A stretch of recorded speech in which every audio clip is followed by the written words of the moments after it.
volta com o RadioCast. Hoje é dia de coluna de educação financeira. Mundos e Fundos, com Samuel Barbie. Gente, como eu tinha falado anteriormente, sou o Samuca para misturar economia com sanduíche, Big Mac, viagem, fazer uma salada de frutas e contar aqui pra gente o que é isso. Boa tarde, Na Samuel. verdade, foi um sanduíche, né? 2 hambúrgueres, alface, queijo molho especial. Pelo amor de Deus.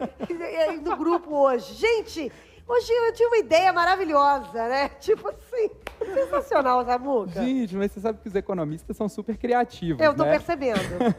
Eles adoram essas coisas. Isso não é exclusividade minha. Tem um livro super legal, que é o Freakonomics, que faz um pouco dessas analogias diferentes com o dia a dia da gente, né? E tem essa analogia do Big Mac é maravilhosa. Ela é maravilhosa, porque o que acontece? Assim, quando a gente gosta, né, de olhar para a economia com viés prático, né, Fernandinha, né, Ali? Assim, a gente quer o quê? A gente quer pegar coisas do dia a dia e aplicar, né? A economia é como se fosse uma caixa de ferramentas, assim. Então, a gente usa uma caixa de ferramentas para poder resolver problemas da realidade. Então, qual que é um grande problema da realidade? Assim, é o câmbio. As taxas de câmbio, elas representam de verdade aquilo que elas deveriam representar, né? Então, assim, pensa o seguinte, o Big Mac, tá, Ale?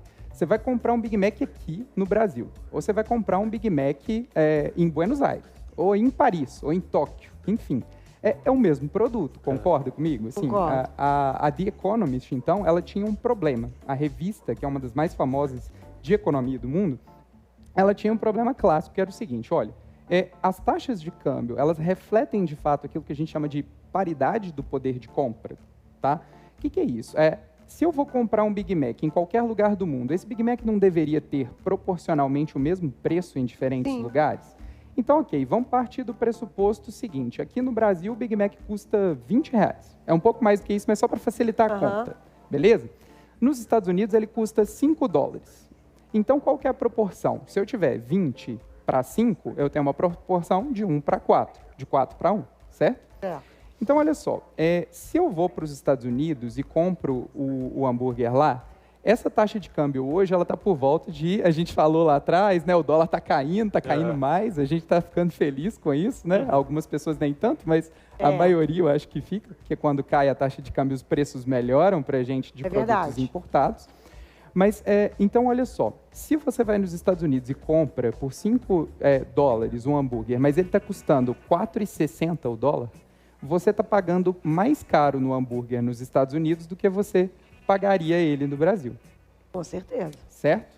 Então, o que acontece?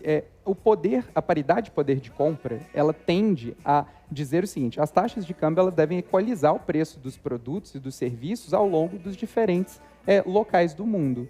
Só que isso nem sempre é verdade. E aí, esse índice Big Mac, a economia do hambúrguer, ela representa essas distorções que a gente tem no mundo.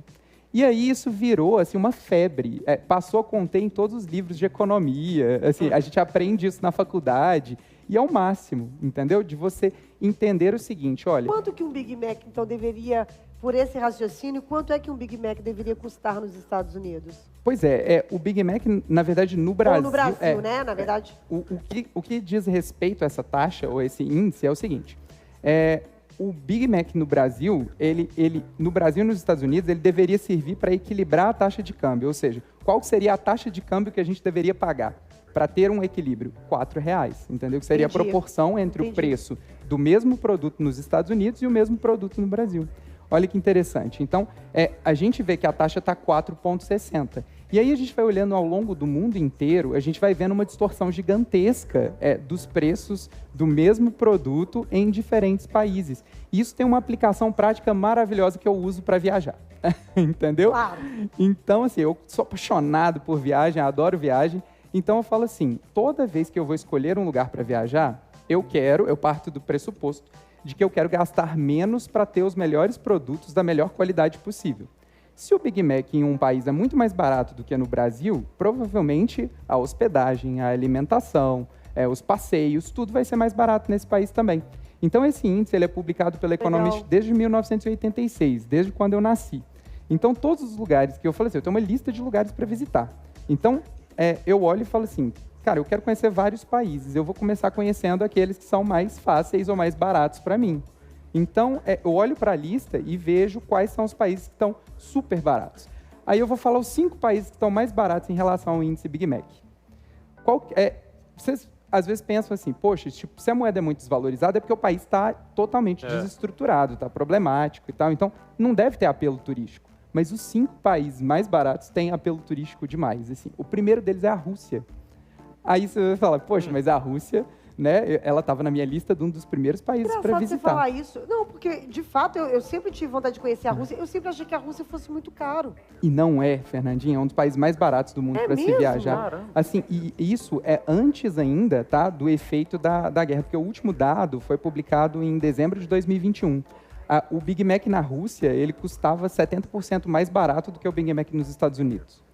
Olha que interessante. Então, quando você vai olhar, isso se reflete em todos os outros custos, assim. Então, inclusive, quando o McDonald's saiu da Rússia, né, teve uma matéria, uma reportagem falando que os ficaram arrasados, né, porque consumiam muito o McDonald's lá e tudo.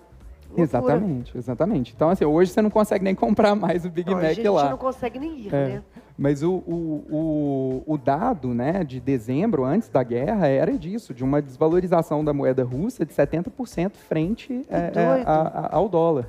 Aí, em segundo lugar, está a Indonésia, que a gente falou sobre o país e tal, como que é possível, né, você pegar hotéis baratíssimos, restaurantes super baratos, passeios maravilhosos, assim, e onde está Bali, né, que é uma cidade maravilhosa também, um local maravilhoso dentro do país.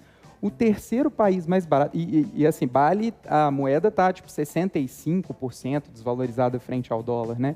O Brasil hoje está, assim, ele estava, no último dado publicado pela The Economist, 25% mais barato que os Estados Unidos. Agora já caiu esse índice para mais ou menos uns 13%, 12%. Então, você vê que a proporção já ficou menor. Então, o Brasil hoje não é um país barato para outras pessoas visitarem, né? Nem pra gente, né? Nem pra gente. Nem pra gente. Principalmente, né? Principalmente pra gente, Samuca. Aí você vai ver nessa lista, o próximo lugar é a Turquia. A Turquia, então, com Istambul, né? E aquela cidade maravilhosa que é a Capadócia, que o pessoal voa de balão e tal. Um lugar fantástico, turístico, maravilhoso para se visitar. Está ali com 67%, eu acho, de prêmio em relação, de desconto em relação ao dólar. Então, é outro lugar que, assim, 67%, 66% de desvalorização significa que, assim, você compra 3 Big Macs pelo preço de 1 nos Estados Unidos. E aí, o que acontece? Se você está pensando na proporção, você vai nos Estados Unidos, você vai pagar uma diária nos Estados Unidos, essa diária nos Estados Unidos ela pode se converter em 5 na Turquia. Entendeu? Então, assim, você tem um custo muito menor, né? Uma coisa impressionante, assim, de variação. E um outro país muito legal também para se visitar, que também está super desvalorizado, é a Romênia. A Romênia, onde está o castelo do Conde Drácula. Deve ser legal. Cara, então, assim, dos 5 países, a gente não está falando de países que não têm nenhum apelo turístico. A gente está falando de países que são países que muitas vezes estão na lista, na bucket list, né? Naquela lista das pessoas conhecerem. E esse índice é super acessível. Você entra no site da Economist, ele é publicado e atualizado de 6 em 6 meses, e você consegue... Eu sempre faço isso. Antes de viajar, eu paro, sento lá, olho o índice e falo assim, tá, esses aqui são lugares que estão na minha lista, né, nos lugares que eu quero ir, e ao mesmo tempo estão com um câmbio muito favorável. Aí você pode fazer um jogo de ficar um tempo a mais num país mais caro, um tempo a mais num país mais barato e equalizar os custos da viagem para ficar como se fosse uma viagem que você fizesse pelo Brasil. A média é sempre o exemplo, melhor, o referencial é sempre os Estados Unidos, né? É sempre o preço dos Estados Unidos. E tem países mais caros também? Tem, sempre tem. Aí, se você for olhar os mais caros, muitas vezes são os países nórdicos, Noruega, Suécia, Normandia, né? Então, você vai pegar ali aquela ala mais assim para o norte da Europa. Ali a qualidade lá é caríssimo. Muito caro. É um custo de vida assim muito elevado. É um lugar que eu já falei, né? Quem me conhece sabe que eu amo as séries, os filmes, né? Todos feitos lá, qualquer um daqueles países nórdicos. E aí eu comecei a paisagens incríveis. Eu falei assim, gente, eu tenho vontade de ir, quero, mas eu fui pesquisar. É muito caro. É muito caro. Aí que tá o legal, Fernandinha, porque você pega, por exemplo, você vai fazer uma viagem internacional, você paga uma passagem só e fica, por exemplo, na Turquia durante uns dias, fica na Noruega nos outros dias e na média você está no Brasil, entendeu? Tudo certo. Tá, por esse ponto de vista tá tudo certo. Eu nunca imaginei viajar medindo McDonald's. Mas agora eu vou fazer isso, Samuca. Muito bom. Valeu. E aquele negócio assim, você não precisa nem gostar do lanche. Não precisa nem gostar. Mas Aliás, assim... serve para tudo, né? Aliás, McDonald's às vezes salva e às vezes não. Porque o pior McDonald's que eu já comi na minha vida foi no Chile. Voltando de um evento, assim, né? O que tinha lá na hora, um domingo, assim, morrendo de cansaço.